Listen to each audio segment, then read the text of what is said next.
Hello, and welcome to the next episode of the Perfectly Imperfect Spiritual Podcast. My name is Marta. I'm your host, and I am so glad you're here.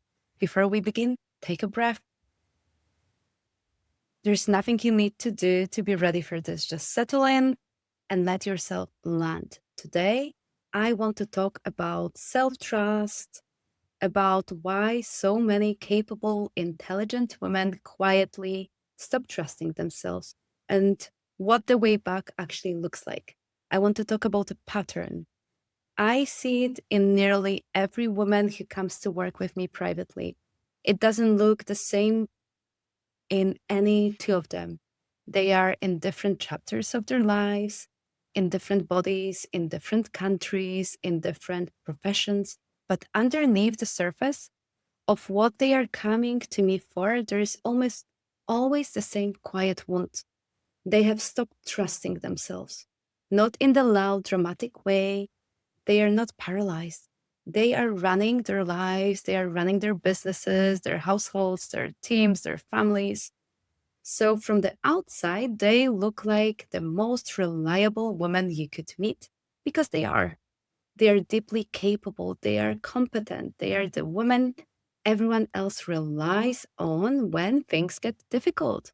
And on the inside, they are constantly second guessing.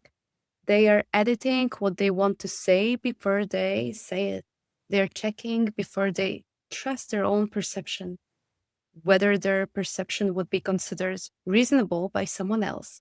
They're asking often without realizing they are asking, is this allowed? Is this overacting? Is this fair? Is this what an intelligent person would think? Is this what a good woman would do?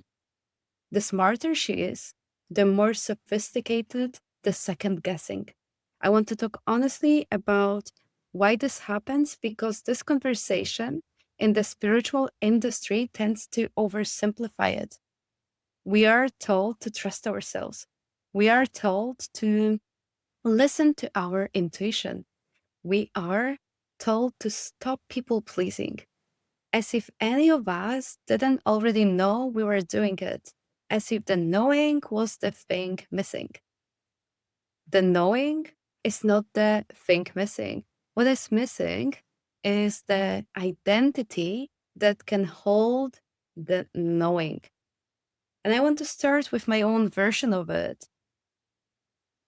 I am someone with a PhD. I have a postgraduate degrees in marketing and management in translation. And I was rewarded my whole life for being intelligent, for thinking carefully, for analyzing properly, for not jumping to conclusions, for weighing evidence, for being the woman in the room who could be relied on to think things through.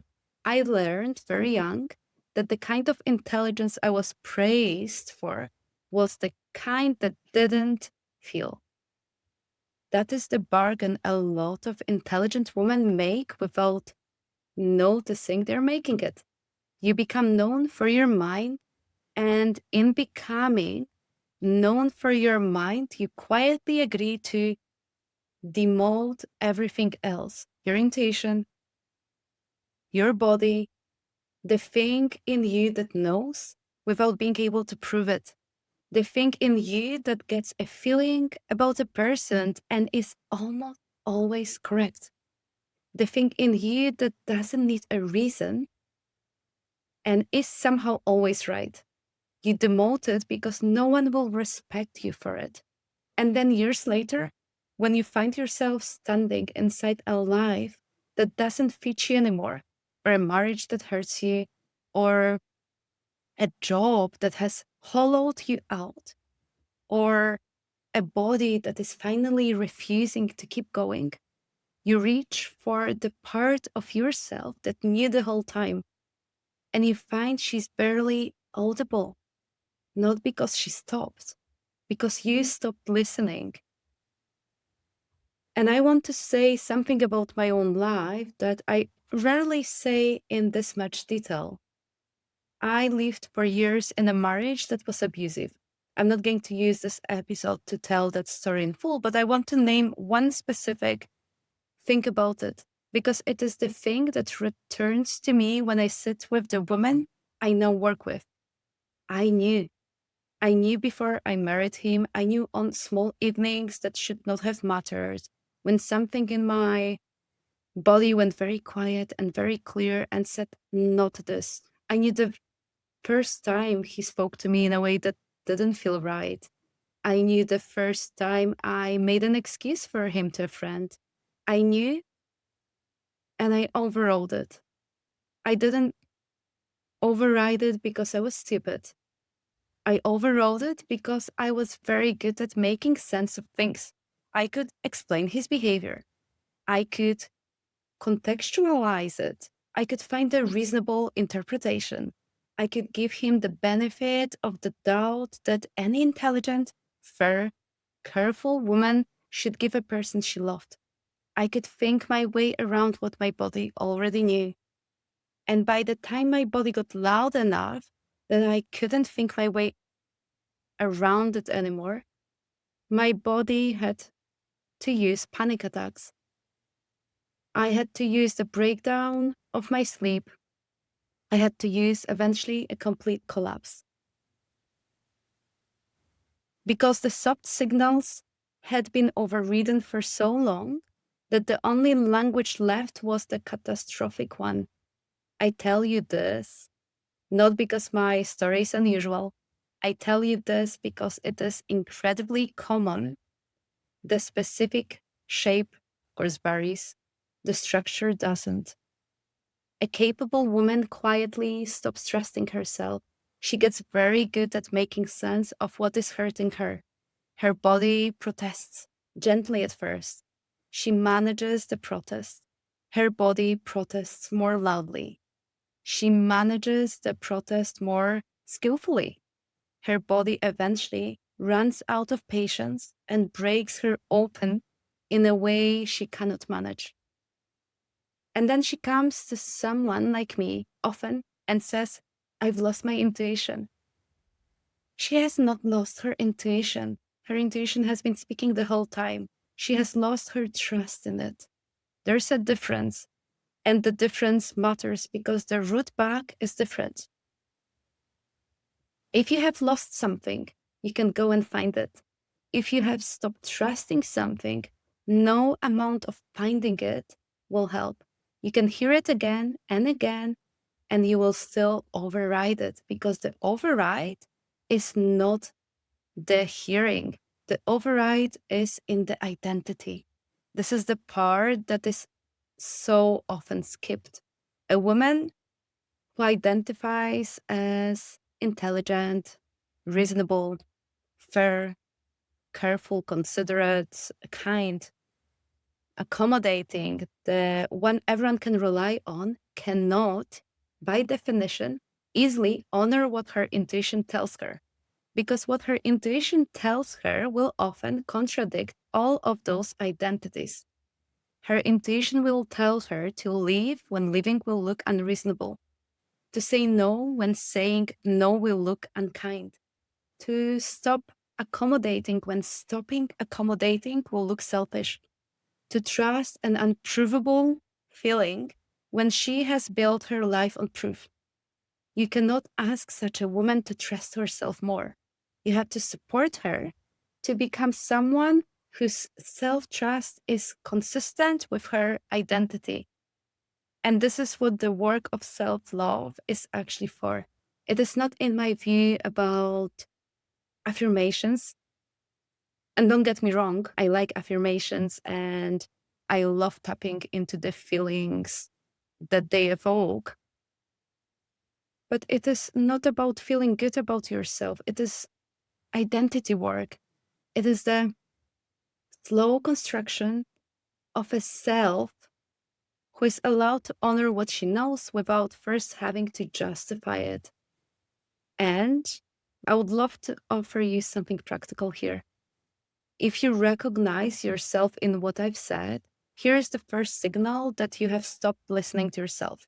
You'll notice you're explaining to yourself in your own head. You are explaining why something is fine when something in you is saying it is not.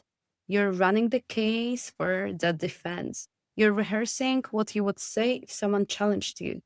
You are pre justifying your own feelings. That is the override in motion. You can feel it happening if you slow down enough to notice.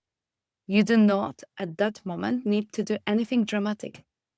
You do not need to leave the room or end the relationship or rewrite your life.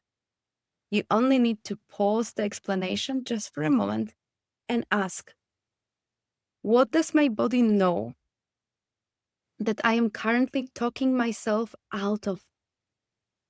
And that is the smallest unit of self trust.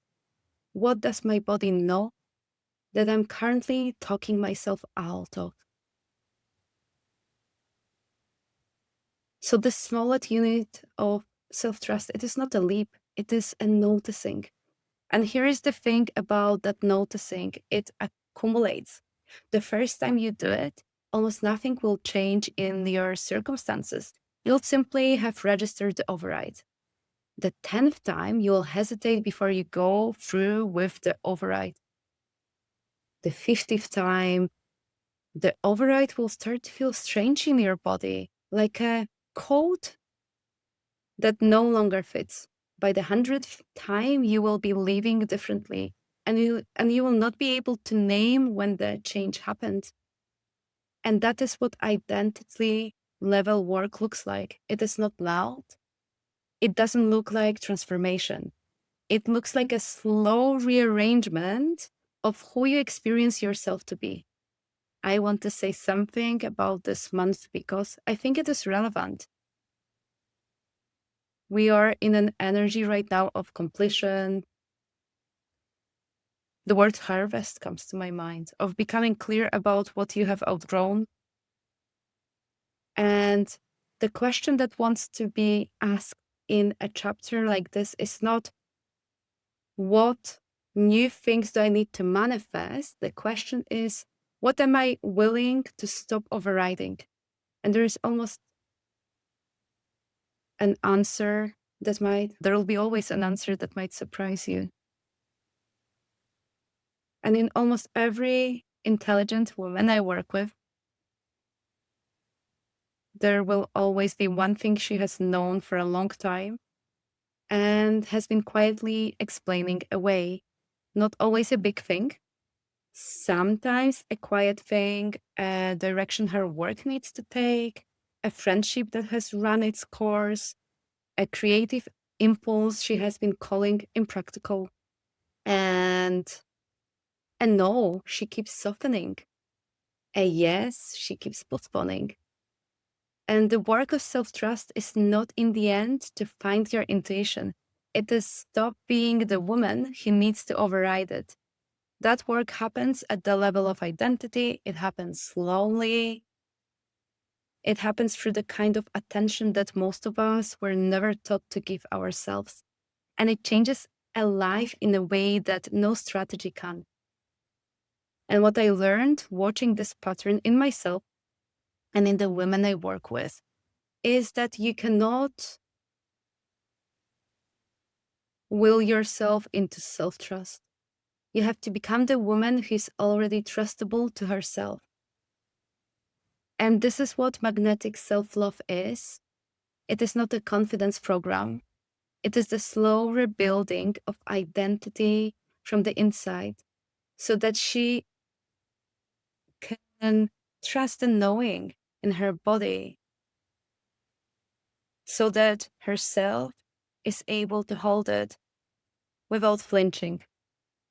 If you have been waiting for the moment to begin that work, the moment is usually quieter than you expect. It doesn't arrive as a crisis. It arrives as a quiet recognition that you cannot simply keep overriding yourself the way you have been. That is enough to begin. And you can check on my website at Marta the Medium. I have a magnetic self-love, self-paced course. And then I also run magnetic self-love mentorship. And you can always Send me an email if you've got any questions. But for today, thank you for spending this time with me. And if something here met you, you're welcome to sit with it before you rush on to the next thing. And if you'd like to keep these conversations close, you're welcome to follow along wherever you're listening so the next one finds you. And I'll be here again next week. Until then, take care of yourself. Okay, bye.